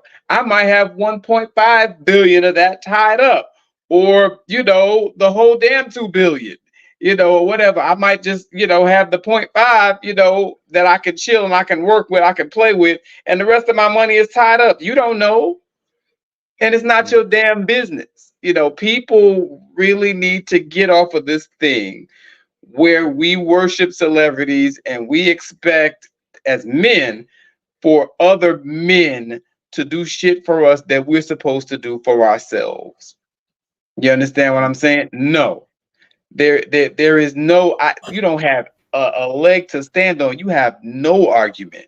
You know what I'm saying? I have people in my family like that, feel like, oh, I should give them money because I got all this money. Nigga, fuck you. No, I don't have all this money. Not for you. You didn't help me earn it, and you're not gonna tell me how to spend it. No, that there is no place for that whatsoever, especially when you talk about manhood. As a man, you up here whining about what another man needs to be doing for your sorry ass. No. Yeah. That's How where you a man that's my waiting 2 for the cents. next man to get rich? Bro, that's my 2 cents. Oh my God. I wish somebody would come at me like that. Good luck. You absolutely you ace that serve, knock it out the park, hit that tomahawk, backboard breaking dunk, all that. Come on now. You knocked it out the park with that one, man. Stop pocket watching. Stop pocket watching, bro. That's floor as hell.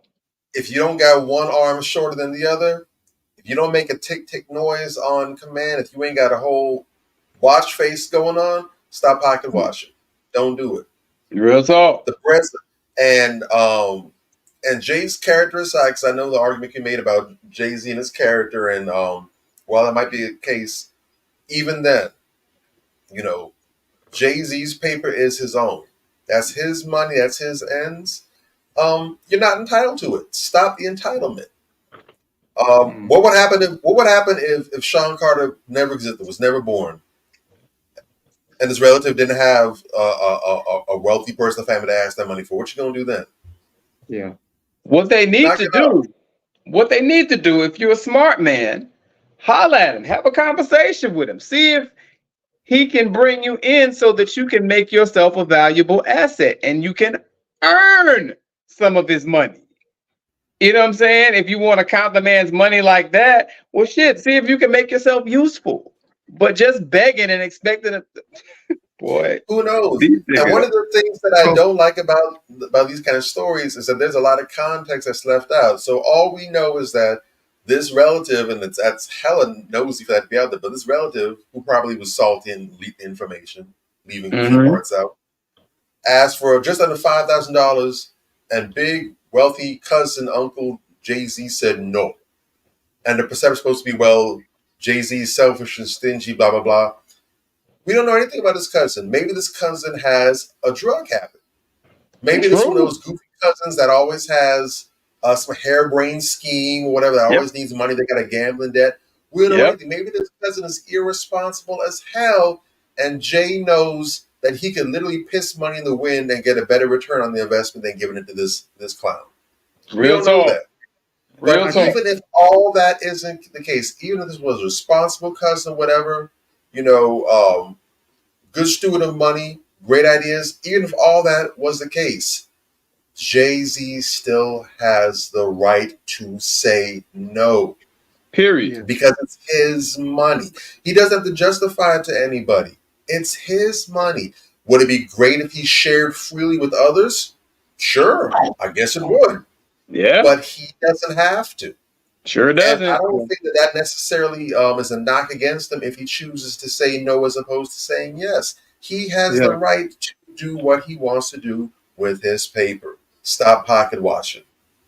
So I just want to wrap this up with saying that you was going down the same path I was going, Bobby. But I think that he had probably lent this cousin multiple money transactions before, and it failed, and he's just coming back with another one. Even if it sounds good, he's just like, yo, I exalted all of that stuff into you. I'm not seeing anything productive out of the money I'm giving you already.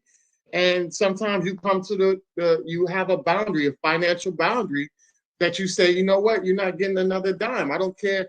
It could be $5. I'm not going to give it to you because I invested in you so much, and nothing you have done with the money I gave you was end up being productive. So, you know, you have a financial boundary. I have a financial boundary Even with better. my family members. I have financial boundaries with my friends. Like after a certain while, I see that if I'm helping you out and you still out here doing dumb stuff, then I'm not gonna give you any money to continue doing the dumb stuff. And I've created financial boundaries with some of my friends. Some of my friends can call me and I'll give them the money with no problem. I'll go draw it out my account and give it because I know what they're doing. They're gonna do some great things with it, and then they probably might shoot me some extra on top of that. So yes, you have to create boundaries, and some of them is financial boundaries. So I definitely want to end it with that. And head off. You learn a lot about people once you hit them with that note. You learn a lot about some people. You do. Yeah. Yes. I want to get to it. Go ahead. No, go ahead. No, I was just saying, and they have every right to say no, even if it's just for the simple fact, no, goddammit, because I said so. They don't owe your ass an explanation. It's their shit. They don't owe you shit. It's so important to stress that part because there are so many people out here that feel like they are entitled because you're doing well. They're entitled to partake in your well-doing. Hell no, you're not. You know what I'm saying? Pull your own damn weight. And speaking on people who ask for money, friends who ask for money, yeah, you got to put some financial restrictions in the game. A lot of the time, yeah, you know, and really and truly, man, if a person who is friends with you, that is on their shit and handling their business shouldn't be asking you for money a whole lot of the time. The occurrences should be few and far between. That's another red flag, but that's a whole other show. So go ahead, and I don't want to get on my soapbox too much there, but yeah, that's a whole other show. All right, so our next segment is Dear Men. So we've been seeing a lot of this talk about body count. Does body count, Dear Men, does body count really matter? What are your thoughts on it? I've seen this come up. Dating a girl with low body count is also self-care. And there was a lot of things that he saw in his comments, and he was like, everyone out here is desperately trying to defend the lack of it's crazy. A lot of loose pussy energy in these comments. Right? And talk about poor pussy management. Imagine buying your son a cake, and then on your way home, you let everyone you meet get a slice, a taste, a lick, a piece. How is that still be special? They just had it first, and it wasn't even for them. So, oh God, it always amazes me. It always amazes me the shit that people have a problem with. Sometimes that's more telling than anything. You know what I'm saying? I constantly hear women have a problem with this body count issue. Why? Why is it that you have such a problem with the body count issue? You shouldn't. Because women, any woman, I don't give a damn, except for somebody like Sukihana, right? Any woman will tell you that her goodies is her most prized possession, and it's so special, and it's the best, and it's this, and it's that, and it's that, and it's this. If that is true, you're not gonna give it to everybody. I mean, is this rocket science? You're not gonna give it to everybody. You're not gonna be out here juggling dicks like oranges if your pussy's so goddamn special, right? So yeah, body count is important because body count tells me that you just running around, hopping from dick to dick, changing dicks like drawers. No. You understand? It shows me that you don't value yourself. Just like that slut that I had to block because she wanted, she got offended because I was putting her in check about, women who, and I was making perfect sense about women who have high body counts. It basically just shows that they'll sleep with anybody. Nothing is required to get some ass from you. You're easy. You're basic. You're a hoe. Why is that okay? Is the better question. Why should that be okay? People asking the wrong damn question. I guess why, it's become, no, I don't understand why that's even a topic. If you are a woman who is worth her salt and you give a damn about yourself, you ain't running around here hopping in any and everybody's bed.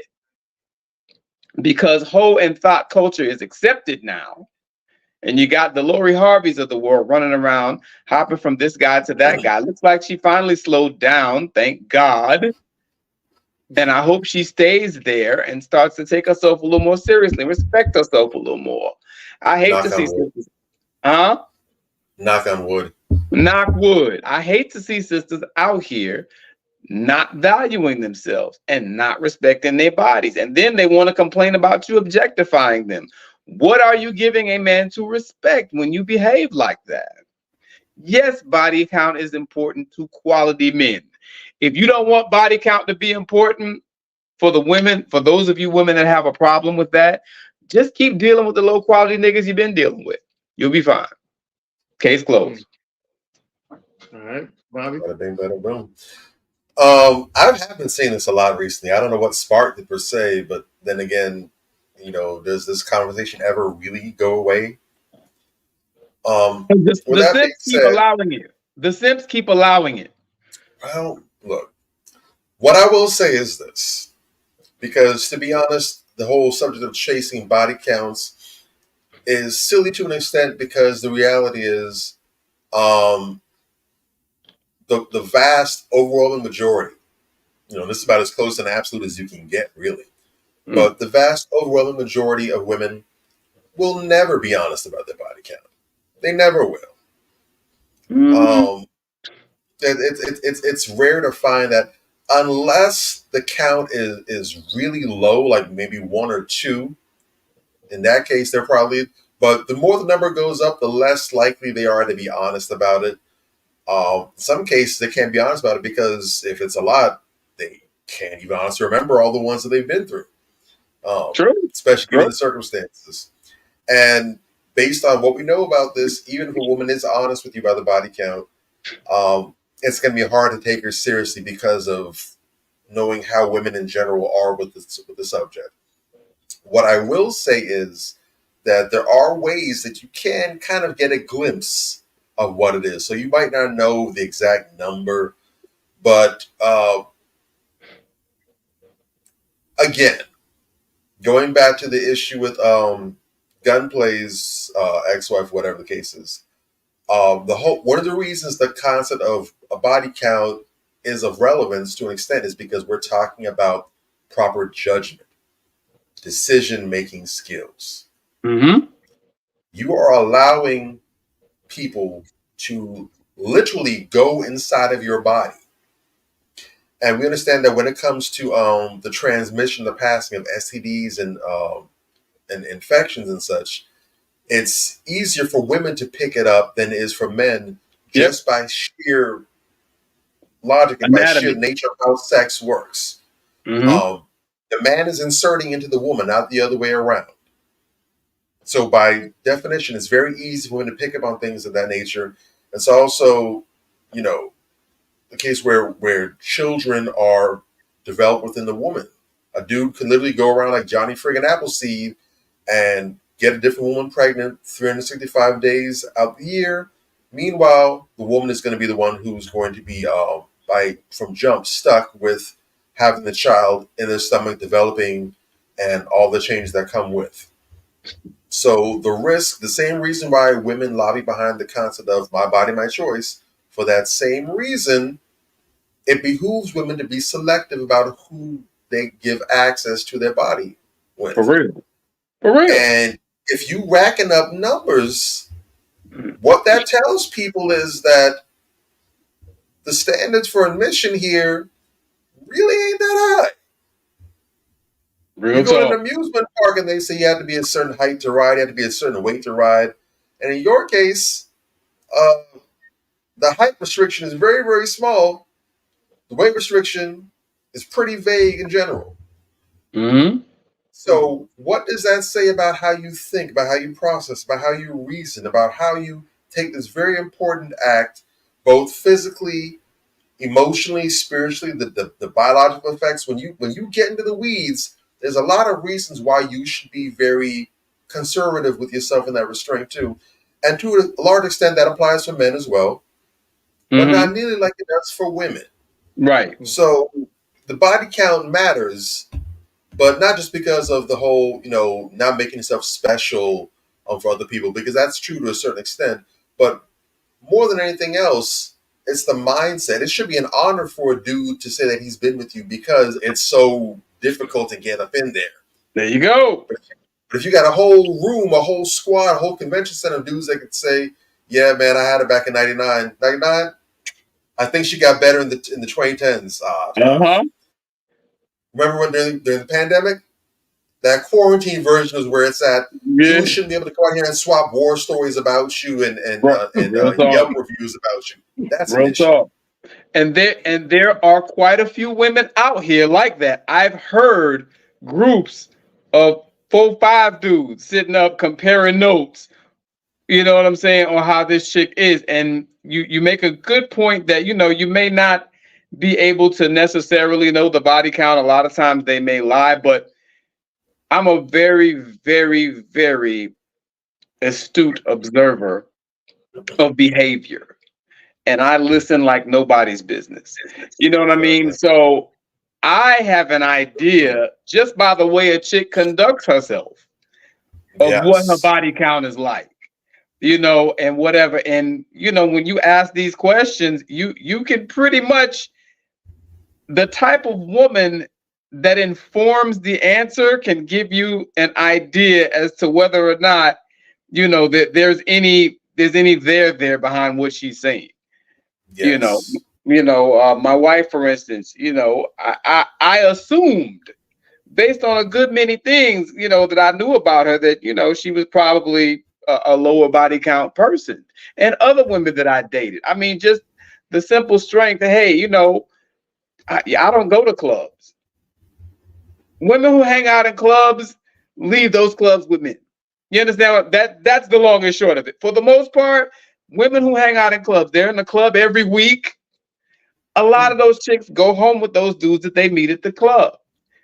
This chick, she never been to Iguanas. She's 29. Are you serious? You understand what I'm saying? Things like that. Where do you like to go when you hang out? I'm a homebody. How many serious relationships have you had in life? Really, only one. Damn. You know what I'm saying? Like, you had one serious relationship, you start to think, okay, well, this person doesn't go to clubs. They don't go out. They're a homebody. They only have one serious relationship. Well, how many guys have you dated seriously? See, these are other questions that can inform what is being discussed. How many guys have you dated seriously? Maybe 2. Okay. Then you ask the question like, okay, well, what do you think of casual sex? Oh, I don't do casual sex. Well, shit, she just told you she only had one serious boyfriend and dated 2 guys seriously. Right? And she doesn't do casual sex. Those are the types of women that based on her conversation, you can start to take her a little more seriously. You know what I'm saying? When she tells you she has a low body count, a woman like that, you can believe it. She don't do casual sex. See, guys, this is why my book is going to be so instrumental in dating, you know what I'm saying? Whatever, because I'm telling you the type of questions to ask. You know what I'm saying? A lot of guys, they don't know the proper type of probing to get the information without getting the information. Then after you've asked those couple questions, well, shit, you've only dated 3 men seriously in life and you don't believe in casual dating.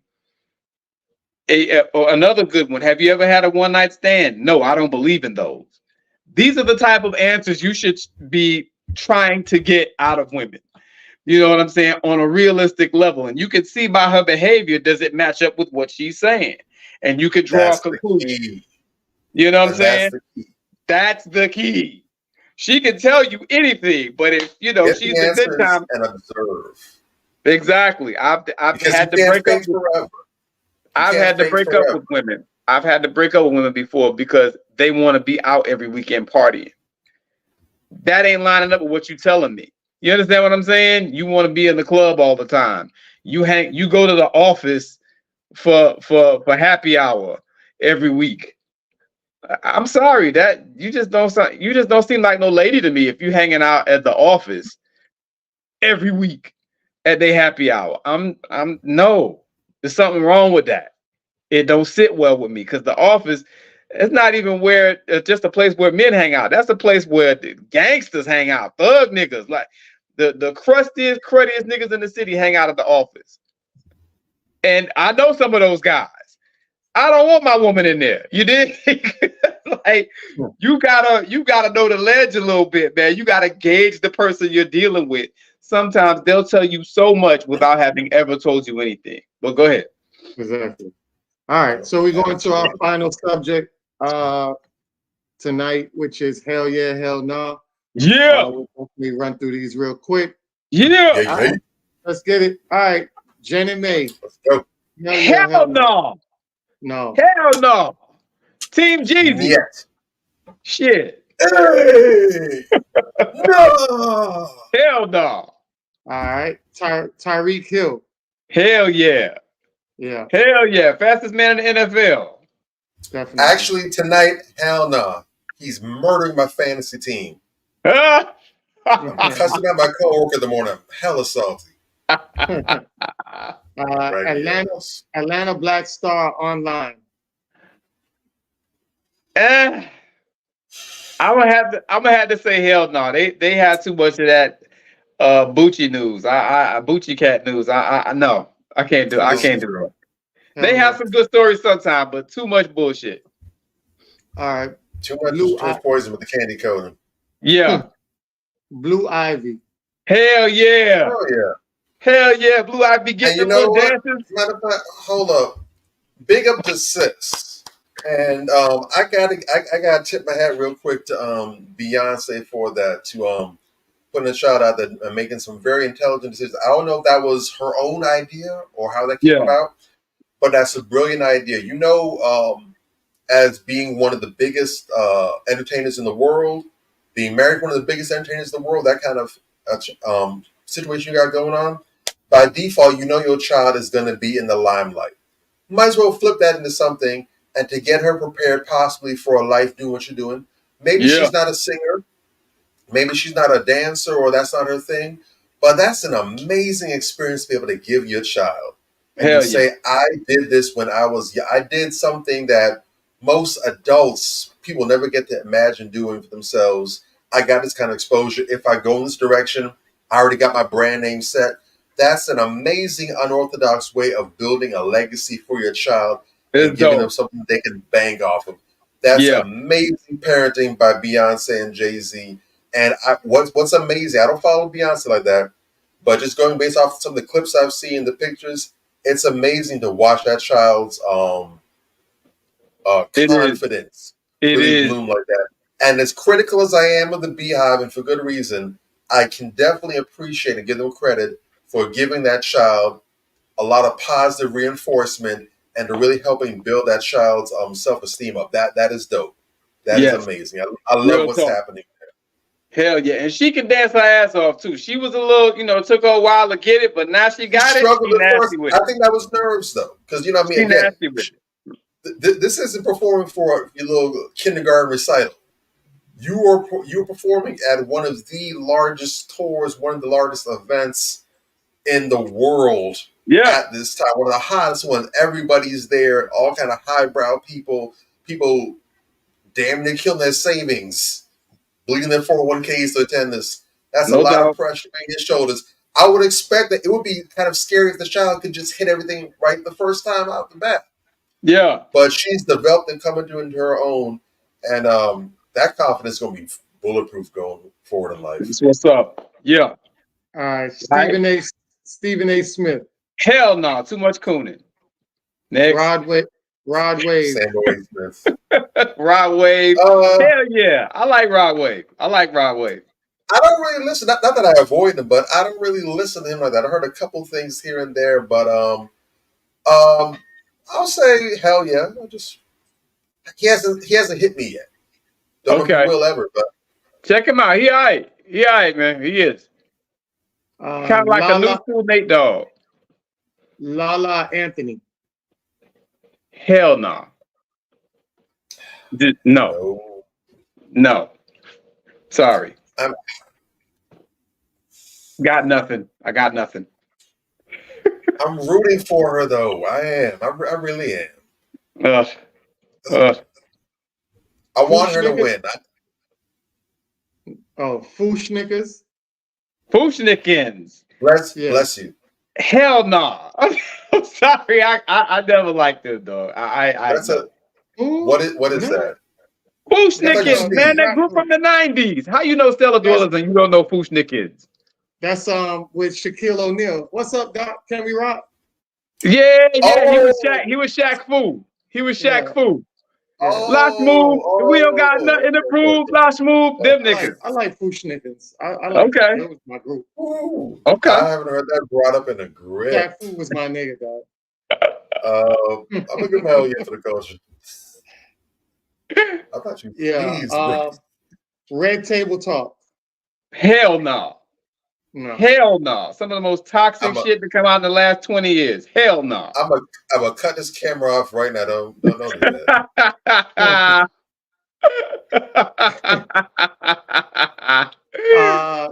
Tay Diggs. Hell no. No. Hell no. Ever since he dressed in drag, no. Don That Lemon. dude. Hell no. Hell to the Don no. Lemonade as well. Nope. No. Janet Jackson. Hell yes. Hell yes. We wouldn't Yeah. have a Beyonce if it wasn't for Janet Jackson. So Matter shout out to of Janet. fact, I gotta have a Janet Jackson day this week. Matter of fact. Okay. I normally do my R&B soul vibe on Thursdays. Last week was my wife Ari Lennox. Okay. But this week, yeah, shoot. But this week I think it's gonna be Janet. I gotta go dig in them crates. Yeah, Janet is nasty. Shout out to Alright. Janet Jackson. Huey P. Newton. Yeah. Oh, hell yeah. Hell yeah. Hell yeah. Of course. Of course. Okay. Mekhi Phifer. Scare me, bro. Yes. Hell yeah. Mekhi Phifer. Yeah. Definitely. I love Mekhi. I need to watch some of his films. If you haven't seen it, matter of fact, I'm gonna start there. If you haven't seen it, you have got to watch O.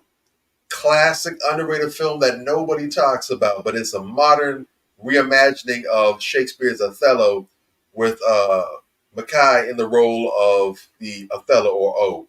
Gotta watch that. Him and Josh Hartnett. Excellent. Josh Hartnett. Excellent film. Okay. And August Alsina. Hell no. Jesus. Oh. This This Mr. guy. Light Skin Alcina, Light Bright Alcina. Hell no. Oh. I like That some guy of his right there. music. I like some of his music, but I need Just him too to, boyish. he's not okay. He's not Yeah, okay. He's man. been through a lot, but I need him to get him on the right way. Sometimes when people break, you know, I've spoken about this before, but when people break, you can't say for certain how they're going to break or what have you. Yeah. He's been through a lot, and I don't believe that he's bounced back and healed properly from the things that he's been through, and I think that's kind of swayed some of his things. I'm gonna give the brother a hell yeah, because I believe that he's come a long way. He's been through a lot that a lot of people would have crumbled from, but I really want the brother to get out the track to wellness. He needs the right people around him to facilitate Real that talk. too. Real So talk. if you're listening to this, and if you're clicked in with August, he's family, he's friends, you know, you have his ear like that. Really, really get that brother on track, man. I want him to do well. I really do. Real talk. I agree. I just want to put it out there, man. But the reason I paused, I have a different hell yeah, hell no list. I guess my other entries didn't save, so I'll just save them for next week. Because I thought he was gonna say another name next. I'm like, what the hell? No, I gotta cut. We gotta cut. Oh, okay. Got it. So you fucking up the shit, telling people. No, you good. I gotta cut, man. You messed up the count, bro. All right. We got a snap count. Fucking this, like, all right. Last segment of the night. Yeah. Crown check. All right. So definitely. Yeah. You know why I'm here. The crown check. So the crown check is gonna be somebody local. I saw something that I felt like, she's been doing great work, been under the radar. And one of our co-hosts that was supposed to join on with us, but he had issues with, he had a lot going on in his conflicting issues with the show on 8, as you guys know. So I do want to give a shout out to Tashia Horner. Okay. For what she has been doing in the community. She did something so great, which was, she's like a proud, she's a grateful, proud chief alumni. With the assistance of Keys Hall, we presented an initiative from our literacy department to our fellow alumni. We would like to thank everyone who has donated so far. This morning, I wanted to send a special thank you to 2 individuals that went above and beyond to help push the initiative. I text Ricky LeBron what I wanted to accomplish, and without hesitation, he pushed the mission forward, soliciting his contacts and for folders of our students. Then Tim Dean personally took care of making sure all lower level literacy teachers had the crates, so we needed to house the students' work folders. I can't thank these 2 enough. Y'all are very appreciated. To everyone who purchased from our Amazon wish list, thank you, thank you, thank you. We're more than halfway to our goal. If you would like to be a part of the donate, as the list in the comments. Tavares Dean, I tagged you, but I can't find Tim on here. Just make sure you get the message, please. This is her with another gentleman that was out here doing great work. This is her again.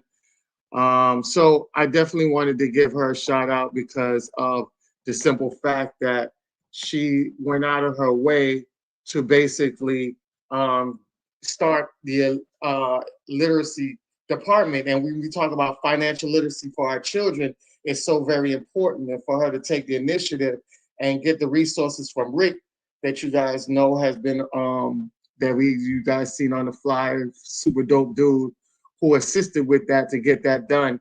And I just wanted to show that Black men working with Black women, we can get a lot of great things done.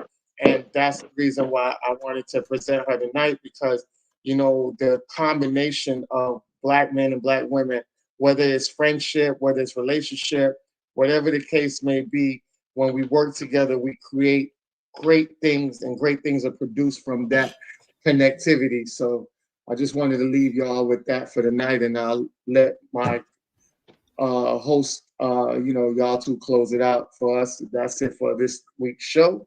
Yo, hey man, wonderful show. Love y'all to life. Shout out to everybody in the chat, man. I see Mila Renee, I see Amun out there, I see Mona Lisa in the joint, Quita.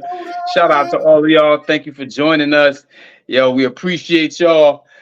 This is an important show, man, because too many of our sisters out here in this day and age are not valuing what it means to be wife material. And that may be different for every guy, but being ladylike is a huge part of that. And I am increasingly seeing a number of sisters that are not valuing womanhood generally and being ladylike and valuing the things that women contribute to relationships. Women are so preoccupied with being able to do what a man does that they're not focusing on being able to do what a woman does. And that is harming our relationships. Yes, Wife material is case sensitive. It is different for every man, but there are some things that are universal or should be universal. And you need to be working towards being the best woman that you can be so that you can fit into these men's programs. Get a quality man, be a quality woman. That's it at the end of the day. You know if you're a quality person, and you know if you got a lot of work to do, if you're honest with yourself. It starts with being honest with yourself and doing the necessary work to attract the type of mate that you feel that you are deserving of. People always talk about how they deserve the best of the best, the best of the best. Are you the best of the best? Hmm. You got to be the best to attract the best. And I'll land my plane there. Ladies, I know you can do it. There are some of you sisters out there that are kicking ass and taking names. You're very discouraged because you're not able to find the type of men that you feel are on your level. And sometimes that is true.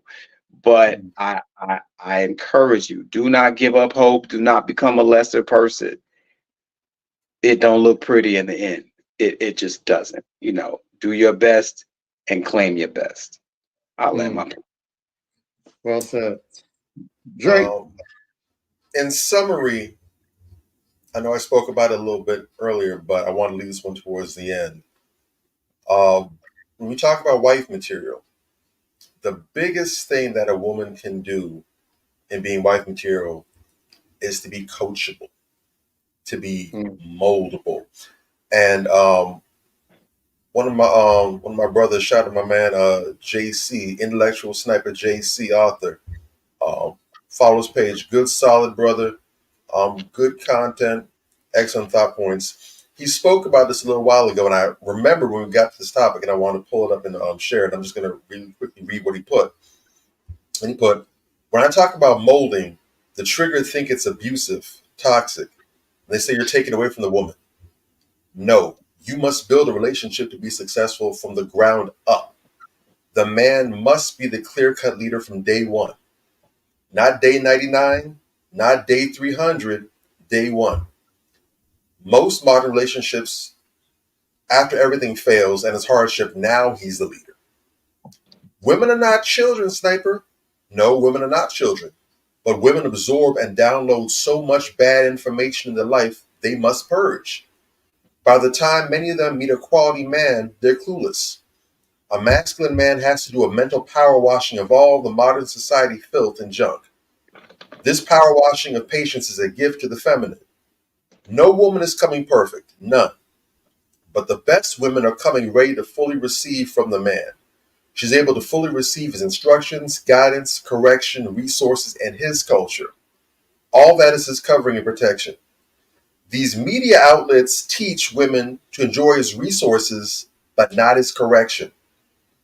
And when a man is molding the woman in integrity, he can show grace, he can be forgiving, he can stand and hug by her and hug her through her mistakes. It's okay, baby, I got you. But when you do it the modern way, the repeated failure way, it's about the woman proving that she's just as smart, capable, strong, empowered, hardworking, and worthy, only to wind up being just as tired. And so we know a lot of women are talking nowadays about how, they're saying, they finally realized what men have been saying for the longest time. I'm tired of being a strong black woman. I'm tired of being strong. I want to be vulnerable. I want to be this, that. They finally realized that, hey, this is not all that it's cracked up to be. Real the solution for that is to get a man who takes it off his shoulders. But again, like you said, you can't just come and try to treat it like a charity box. I want the benefits, the gimme, but I don't want the accountability. Mm-hmm. I don't want to surrender anything. I want to go ahead and be this independent thing, but reap the benefits as it doesn't work that way. Real talk. So if you want to be wife material, you have to be moldable. You have to be coachable. If that triggers you or bothers you, that means that there is unresolved trauma somewhere. Either you've experienced it firsthand, or maybe you've had a bunch of bitter women around you who are seeing a whole bunch of bad examples, and that's bothering you because that's what you have in your mind. You need to heal up for your own self first and foremost, And then you can move forward and you can experience and embrace what's being discussed here, because it's a beautiful situation when you have that going on. But first, you have to get past your triggers. You have to overcome them. You have to grow, and you have to become greater than what you've been through. So I wish that for all y'all sisters out there, brothers. I wish that you all grow in your masculinity, grow in leadership, so you can become the type of man that is deserving of this sort of submission from your woman. So you can be the leader that she needs, so you can take your family into the future that is to come. Shout out to Sister Tashay Horner, doing big things over there at the CC Zoo. We appreciate you. We love you. Big ups to Rick. Always been solid. You can definitely call that brother Go Get It, because if it's something that's worthwhile, you need a support on, he gonna go get it and make it happen with whatever he got. Always been that from day one. Big ups to the brother. And can't wait to chop it up with y'all next week. Definitely. Yay. So I appreciate each and everybody who tuned in. Yo, we love you. Thanks for keeping this program going and keeping it upbeat and the wonderful feedback that we're getting. So we'll see you guys next week. We're Like, out. subscribe, share. There you go. Definitely. I'm glad you said that. Tell somebody to tell somebody. Tell Yay. somebody to tell somebody about us bodies. Repost. All right, so we out on that note. All right, peace out, family. Be easy, be safe. Easy. Bless. Peace.